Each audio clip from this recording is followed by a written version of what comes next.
Kazi ya Roho Mtakatifu,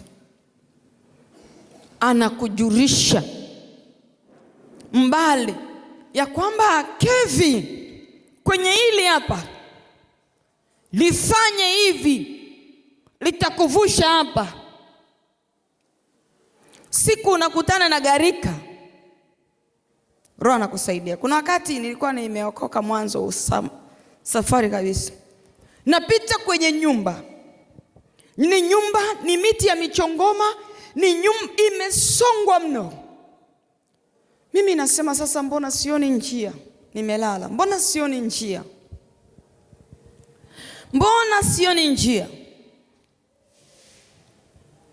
Sioni pa kupita. Nilikuwa kila nikitembea namuona mtu yuko mbele, ananiambia Fei, njoo, niko hapa. Nikienda nakutana na nyumba, miti, michongoma iko hapo. Miti iliyotatana, yani zile fences zimetatana za miti. Sioni mahali. Ananyosha mkono, amevaa vazi jeupe.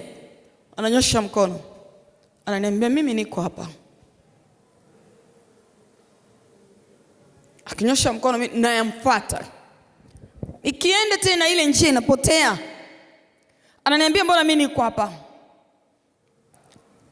Kwa hiyo akana nitembeza hivyo paka siku kwenye lile poli. Mwishoni ikatokea haya magari ya vijiko, naita mabrudoza kubwa sana. Ikalima ule msitu. Ikalima ule msitu wote niliokuwa natembea.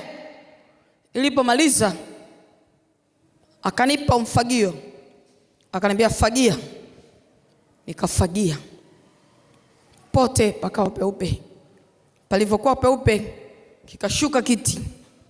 Kiliposhuka kiti akakaa mtu hana vazi. Natambua alikuwa ni mwanaume, sikumbuki vizuri, ila walinzi wake ndio nilihisi kama walikuwa wa baba. Kile kiti kikashushwa, akakaa mtu. Alafu akaja mtu mwingine akashushwa nyuma yake. Alafu akaja mwingine akashushwa hapa. Alafu akaja mwingine akashushwa hapa.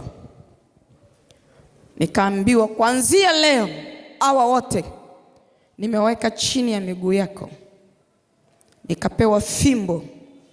Nikaambia pita uende. Tokea ile siku hakuna siku niliwahi kuwa nateseka niko kwenye msitu napita, lakini njia sioni. Yule mtu ananiita kunionyesha njia. Kuna kiwango kifika, Mungu anakupeleka nafasi nyingine. Haleluya.